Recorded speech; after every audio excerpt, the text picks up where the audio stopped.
il y a quelque chose que l'on comprend rarement au début des relations humaines. Et pourtant, cette compréhension change tout. Plus on cherche à être choisi, plus on se place inconsciemment dans une position de déséquilibre. Ce n'est pas une question de valeur personnelle ni de mérite, mais de posture intérieure. Lorsqu'on court après quelqu'un, même avec de bonnes intentions, on transfère peu à peu son centre de gravité émotionnelle vers l'autre, on commence à adapter son rythme, ses attentes, parfois même son identité, dans l'espoir de maintenir un lien qui, en réalité, ne tient que par l'effort d'un seul côté. Et ce glissement est souvent silencieux. On ne s'en rend pas compte immédiatement parce qu'il est déguisé en attachement, en patience, en compréhension. Ce mécanisme est profondément humain. Face à l'incertitude affective, l'esprit cherche des repères, des signes, des preuves que le lien existe encore. Alors on interprète des silences, on excuse des absences, on transforme des gestes minimes en espoirs démesurés, mais à ce moment précis, quelque chose d'essentiel se produit à l'intérieur. On commence à négocier avec sa propre dignité, on accepte moins que ce que l'on donnerait naturellement, non pas parce que l'autre a plus de valeur, mais parce que l'on a déplacé la sienne sans s'en rendre compte. C'est pas une faute morale, c'est une réaction émotionnelle face à la peur de perdre. Avec le temps, cette dynamique crée une fatigue invisible. Pas une fatigue physique, mais une usure intérieure. L'esprit reste en alerte, le cœur en attente. On vit suspendu à des réponses, à des messages, à des gestes qui n'arrivent pas toujours. Et plus on investit dans cette attente, plus il devient difficile d'admettre une vérité pourtant simple. Lorsqu'un lien est vivant, il circule dans les deux sens. Il n'a pas besoin d'être relancé sans cesse. Il respire naturellement. L'intérêt réel se reconnaît non pas à l'intensité des paroles, mais à la constance des actes. Quand quelqu'un veut être présent, il trouve une manière de l'être, même imparfaite, même discrète. Le problème n'est donc pas le manque d'effort de l'autre, mais l'excès d'effort que l'on fournit pour compenser. C'est là que le déséquilibre s'installe. On confond persévérance et attachement sain. On pense que tenir plus fort préservera le lien, alors que cela ne fait que l'étirer jusqu'à l'épuisement. Et paradoxalement, plus on insiste, plus on perd en clarté intérieure. On ne sait plus si l'on agit par amour, par peur ou par habitude. Ce brouillard émotionnel est souvent le signe que l'on s'est éloigné de soi-même pour tenter de rester proche de quelqu'un d'autre. Ce qui transforme réellement cette dynamique, ce n'est ni la confrontation, ni le reproche, ni le retrait brutal, c'est un ajustement intérieur beaucoup plus discret, mais infiniment plus puissant. Il commence au moment où l'on cesse de considérer la distance de l'autre comme un défi personnel, au moment où l'on comprend que l'absence d'élan n'est pas un message à décoder, mais une information à accepter. Cette acceptation ne refroidit pas le cœur, elle le recentre, elle permet de reprendre sa place sans bruit, sans drame, simplement en cessant de courir là où personne n'avance vers vous. À partir de ce moment-là, une confusion fréquente apparaît. Beaucoup de personnes croient que reconnaître le manque d'engagement de l'autre revient à se fermer, à devenir dur ou indifférent. En réalité, c'est l'inverse. Cette lucidité marque souvent le début d'une relation plus honnête avec soi-même. Elle oblige à regarder les faits sans les habiller d'interprétations rassurantes. Lorsque les paroles ne s'alignent pas avec les comportements, il n'y a rien à interpréter davantage. Donc, ce décalage n'est pas un mystère psychologique, c'est une information relationnelle. Et plus tôt on l'accepte, moins on se perd à tenter de combler un vide qui ne dépend pas de nous. Beaucoup s'épuisent à justifier l'injustifiable. On se dit que l'autre traverse une période compliquée, qu'il ou elle a besoin de temps, qu'il faut être patient. Bien sûr, la vie est complexe et personne n'est disponible en permanence, mais il existe une différence nette entre une présence imparfaite et une absence répétée. Quand l'intérêt est réel, même dans le chaos, il se manifeste parfois brièvement, parfois maladroitement, mais il se manifeste. Il y a une continuité, une intention visible.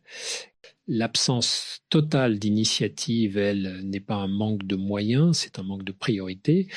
Comprendre cela provoque souvent une douleur particulière parce que cela oblige à renoncer à une image que l'on entretenait, non pas l'image de l'autre, mais l'image de la relation telle qu'on l'espérait. Euh, on ne lâche pas une personne, on lâche une projection. Et c'est précisément cette projection qui nous maintenait dans l'attente et l'effort excessif. Lorsque cette illusion tombe, quelque chose se libère. On cesse de lutter contre la réalité. On cesse d'essayer de convaincre et ce relâchement intérieur redonne une forme de stabilité émotionnelle que l'on avait perdue sans s'en rendre compte. C'est ici qu'apparaît une notion souvent mal comprise, celle de l'absence choisie. Il ne s'agit pas de disparaître pour provoquer une réaction, ni de se retirer comme une stratégie. Il s'agit simplement de cesser d'occuper un espace où l'on n'est pas vraiment accueilli. Cette absence n'a rien de théâtral. Elle est calme, cohérente, alignée. Elle ne cherche pas à punir, mais à se respecter. Et paradoxalement, c'est cette absence paisible qui révèle le plus clairement la nature du lien. Car lorsqu'on cesse de maintenir artificiellement une relation, celle-ci montre ce qu'elle est réellement. Ce moment est souvent vécu comme une perte, alors qu'il s'agit en réalité d'un retour. Un retour vers soi, vers ses besoins réels, vers sa capacité à ressentir sans se suradapter. On redécouvre une forme de silence intérieur qui n'est plus rempli d'attente, mais de clarté. Ce silence n'est pas vide, il est structurant, il permet de distinguer ce qui nourrit de ce qui épuise. Et dans cet espace retrouvé, une évidence s'installe progressivement. Ce qui est juste ne demande pas d'effort constant pour exister. Ce qui est vivant ne nécessite pas d'être poursuivi. À ce stade, beaucoup découvrent quelque chose d'inconfortable mais essentiel. Le plus difficile n'est pas d'accepter que l'autre ne s'engage pas, mais d'accepter ce que cette situation réveille en soi. Derrière l'insistance, il y a souvent une peur plus ancienne, celle d'être laissé de côté, de ne pas compter suffisamment, de ne pas être choisi. Cette peur n'est pas un défaut de caractère, c'est une trace émotionnelle. Elle pousse à confondre attachement et survie affective. Alors on s'accroche, non pas parce que le lien est nourrissant, mais parce que il calme temporairement une angoisse plus profonde. Lorsqu'on commence à observer ce mécanisme sans se juger, un changement subtil s'opère, on réalise que l'on cherchait moins l'autre que la sensation d'être rassuré. Et cette prise de conscience est décisive, car elle permet de déplacer la question. Au lieu de se demander pourquoi l'autre ne fait pas d'effort, on commence à se demander pourquoi on accepte de rester dans une dynamique qui fait douter de sa propre valeur. Cette question n'accuse pas, elle est claire, elle redonne de la responsabilité là où il y avait de la dépendance. C'est à ce moment précis que la relation à soi se transforme. On comprend que l'amour ne devrait jamais exiger de se réduire, de se taire intérieurement ou de se suradapter en permanence. Un lien sain n'impose pas de vigilance constante. Il n'oblige pas à surveiller ses paroles, à mesurer ses attentes ou à minimiser ses besoins pour ne pas déranger. Lorsque ces ajustements deviennent la norme, ce n'est pas de la maturité émotionnelle, c'est un signal d'alerte. Le corps le sait avant l'esprit, il se tend il anticipe, il se fatigue. Prendre de la distance dans ces conditions n'est pas une fuite, c'est une régulation. On ne se retire pas parce que l'on n'aime plus, mais parce que l'on commence à s'écouter. Cette distance permet de retrouver une perception plus juste de la relation, sans le bruit de l'effort excessif. On voit plus clairement ce que l'autre apporte réellement. Est-ce une présence stable ou une disponibilité conditionnelle? Est-ce un désir partagé ou une simple tolérance? Cette clarté ne s'obtient pas par l'analyse incessante, mais par l'arrêt du mouvement de poursuite. Progressivement, une autre sensation apparaît, souvent inattendue, un apaisement discret. L'esprit n'est plus en train d'anticiper, de vérifier, d'espérer. Il se pose et dans cet espace, on redécouvre quelque chose de fondamental, sa propre cohérence intérieure. On agit à nouveau en accord avec ce que l'on ressent. On cesse de dire oui quand tout en soi dit non. Ce réalignement n'est pas spectaculaire, mais il est profondément stabilisant. Il marque le début d'une relation plus saine avec soi-même et par extension avec les autres. Ce réalignement intérieur ouvre alors une compréhension plus large des relations humaines. On réalise que beaucoup de liens ne s'abîment pas par manque d'amour, mais par excès de contrôle et de peur. Vouloir s'assurer de la place que l'on occupe pousse parfois à multiplier les gestes, les messages, les explications. Mais cette surprésence finit par étouffer autant celui qui donne que celui qui reçoit. Non pas parce qu'elle est mauvaise en soi, mais parce qu'elle est portée par l'angoisse plutôt que par la liberté. Et toute relation nourrie par la peur finit par perdre sa légèreté. C'est ici qu'intervient une distinction essentielle. Aimer ne signifie pas se rendre indispensable. Aimer, c'est pouvoir être présent sans se rendre nécessaire. Lorsque l'on agit depuis cette position intérieure, la relation change de nature. On n'est plus dans l'attente d'une réponse pour se sentir en sécurité. On est dans le partage, sans tension. Cette posture modifie profondément la dynamique, car elle enlève à l'autre un poids invisible, celui d'être responsable de notre équilibre émotionnel. Personne ne peut porter cela durablement sans se sentir contraint. Beaucoup découvrent, alors que le silence, lorsqu'il est choisi et non subi, devient un langage en soi, il ne s'agit pas d'un silence hostile, mais d'un silence clair.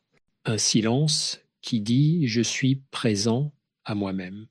Ce silence ne cherche pas à provoquer une réaction, il marque simplement une frontière saine et cette frontière est souvent ressentie plus fortement que 1000 paroles, car elle est cohérente, elle n'est pas suivie de contradictions, de retour en arrière ou de justification. Elle s'inscrit dans le temps avec constance. Dans cette cohérence, quelque chose se produit. On cesse de tolérer les demi-présences, non pas par orgueil, mais par lucidité. On comprend que rester dans un lien où l'on se sent optionnel finit toujours par altérer l'estime de soi, pas de manière brutale, mais par une érosion lente. Accepter moins devient une habitude. Et ce glissement est dangereux parce qu'il normalise le déséquilibre. À reprendre sa place, au contraire, c'est refuser cette normalisation. C'est dire intérieurement que la réciprocité n'est pas un luxe, mais une condition de base.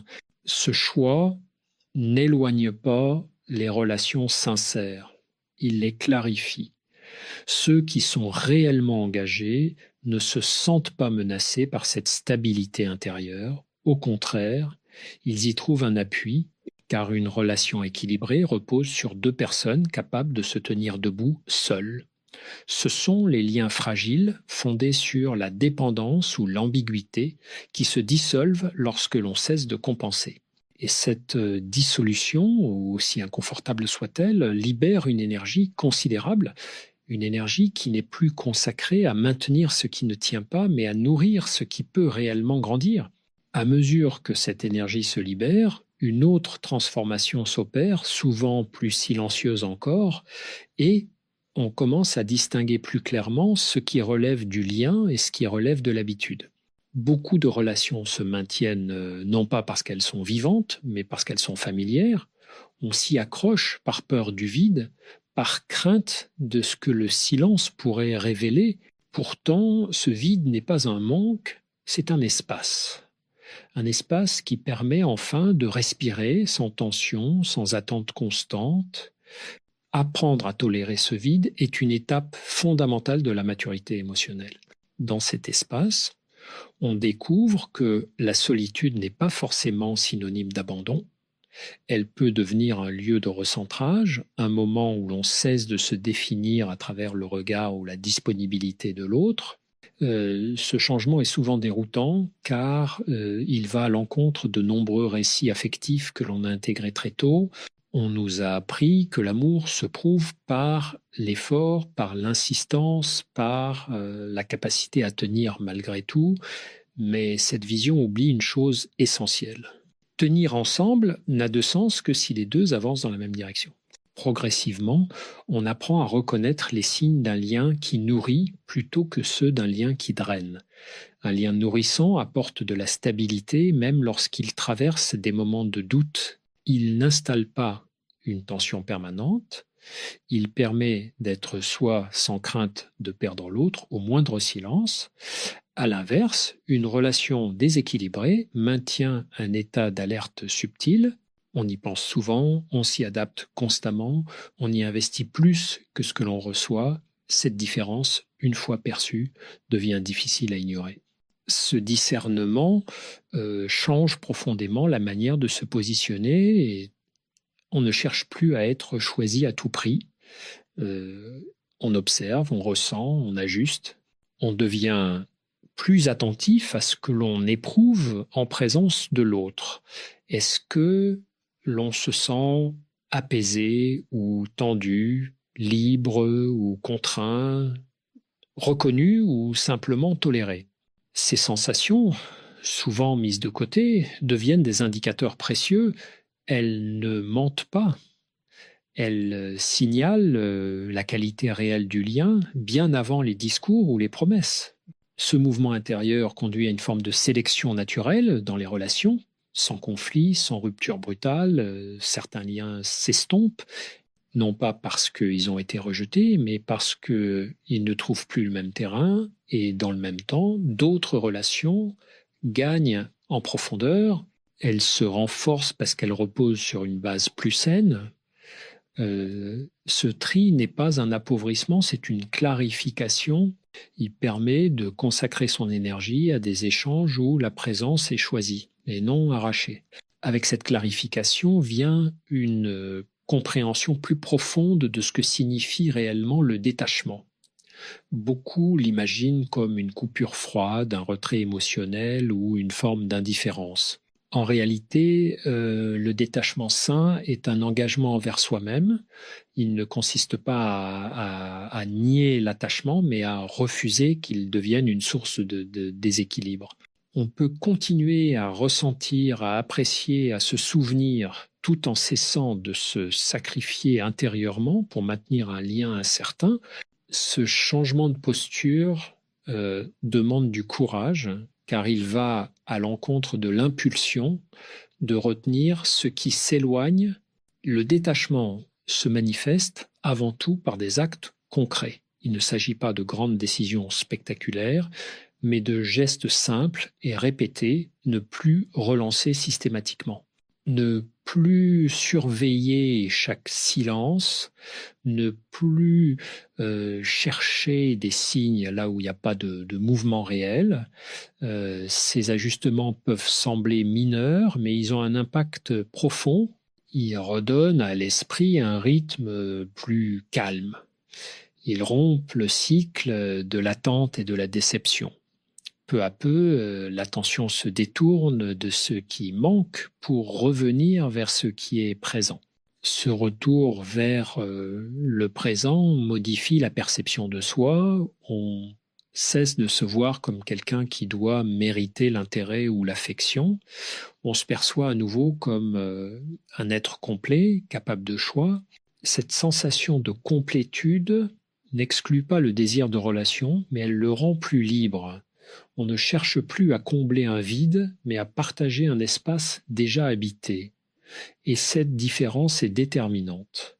Elle transforme la manière dont on entre en relation et ce que l'on tolère ou non. À partir de là, les limites deviennent plus claires, non pas des limites rigides ou défensives, mais des repères intérieurs.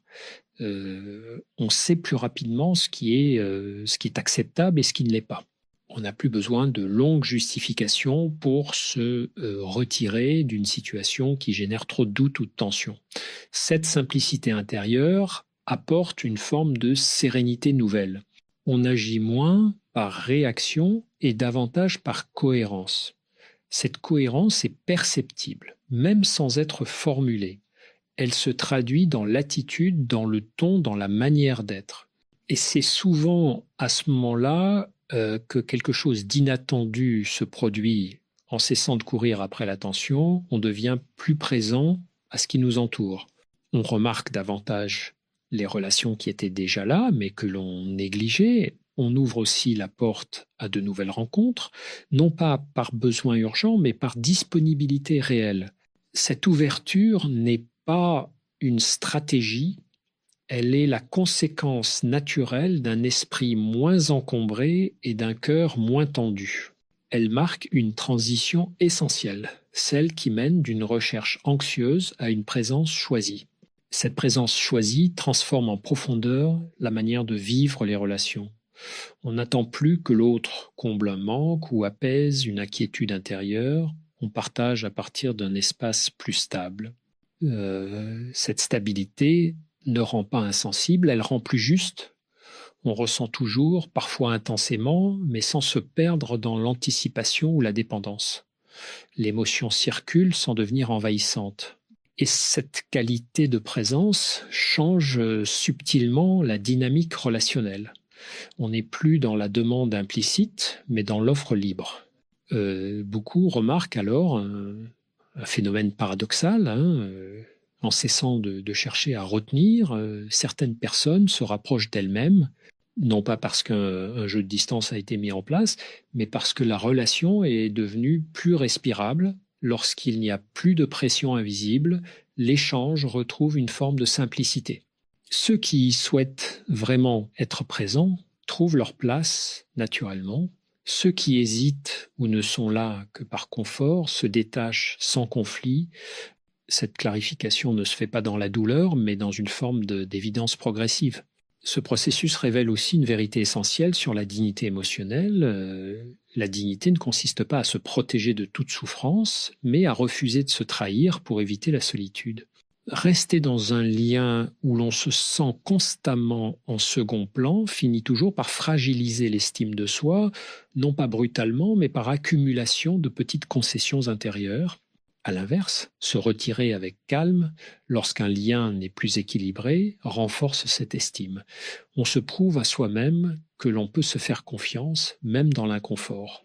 Ce choix influence également la manière dont on traverse les fins de relations.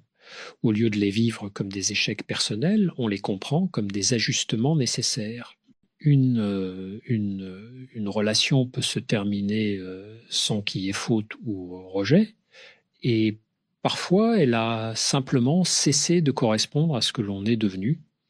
Accepter cela permet de quitter sans amertume excessive.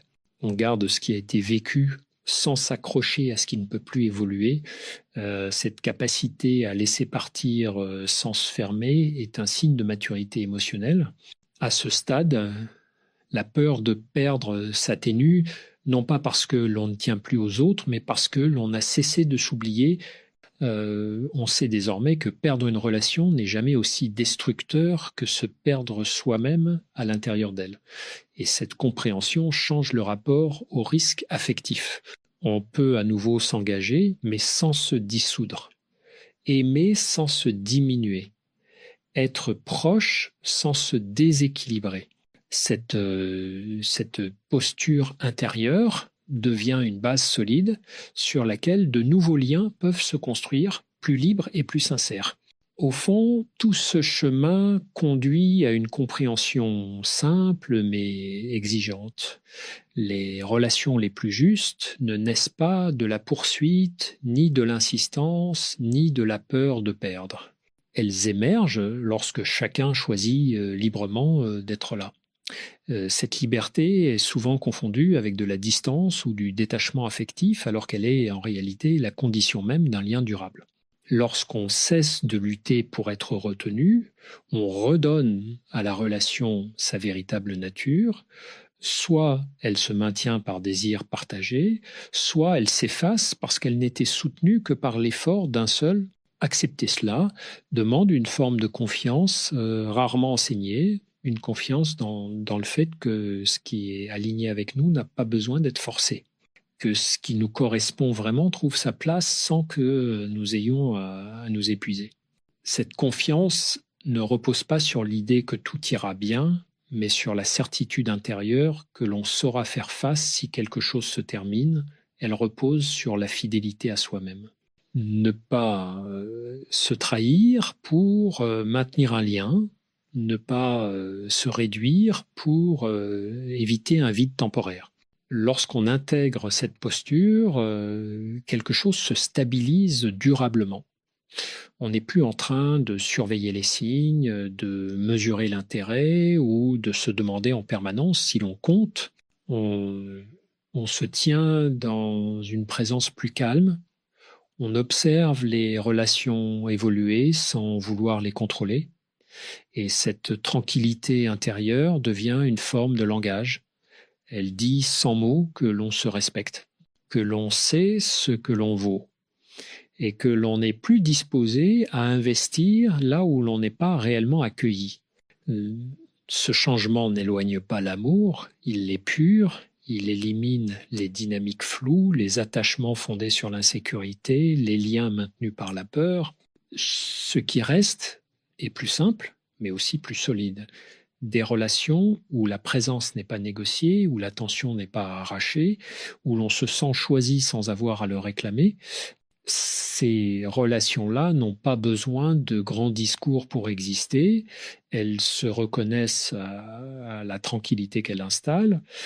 Finalement, le véritable pouvoir ne consiste pas à faire rester quelqu'un, mais à rester fidèle à soi-même.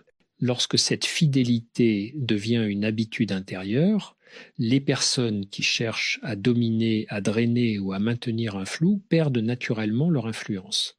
Non pas parce qu'elles sont combattues, mais parce qu'elles n'ont plus de prise. Et dans cet espace retrouvé, la vie relationnelle devient plus légère, non pas parfaite, mais plus juste, plus alignée et profondément plus libre. Avec le recul, beaucoup réalisent que ce travail intérieur dépasse largement le cadre des relations dites toxiques. Il touche à la manière dont on se positionne face à la vie elle-même. Chaque fois que l'on insiste là où il n'y a pas d'élan, que l'on force une réponse, une reconnaissance ou une place, on reproduit le même schéma, on confond engagement et épuisement. Et ce schéma ne concerne pas seulement l'amour, mais aussi l'amitié, le travail, parfois même les liens familiaux.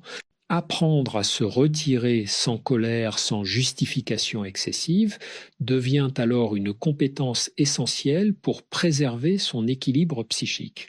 Ce retrait n'est pas un rejet du monde, c'est une sélection consciente. Il repose sur une idée simple mais profondément transformatrice. Toute relation saine repose sur un minimum de réciprocité émotionnelle.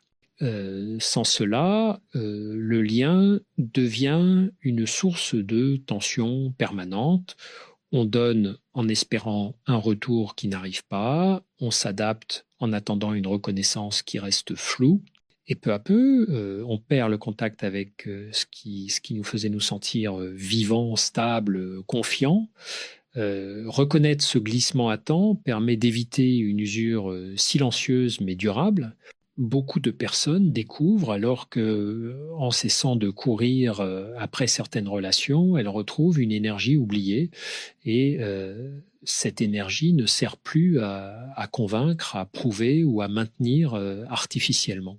Elle devient disponible pour créer, pour approfondir, pour nourrir des liens déjà présents mais jusque-là éclipsés par la poursuite. On se rend compte que certaines relations authentiques existaient déjà, mais qu'elles ne faisaient pas de bruit, elles ne réclamaient pas d'efforts excessifs, simplement une présence réelle. Ce sont souvent ces relations-là qui gagnent en profondeur lorsque l'on cesse de disperser son attention. Ce chemin demande une vigilance douce mais constante. Il ne s'agit pas de devenir méfiant ou fermé, mais attentif. Attentif à ce que l'on ressent après un échange. Attentif à l'état dans lequel une relation nous laisse. Apaisé ou vidé, aligné ou confus.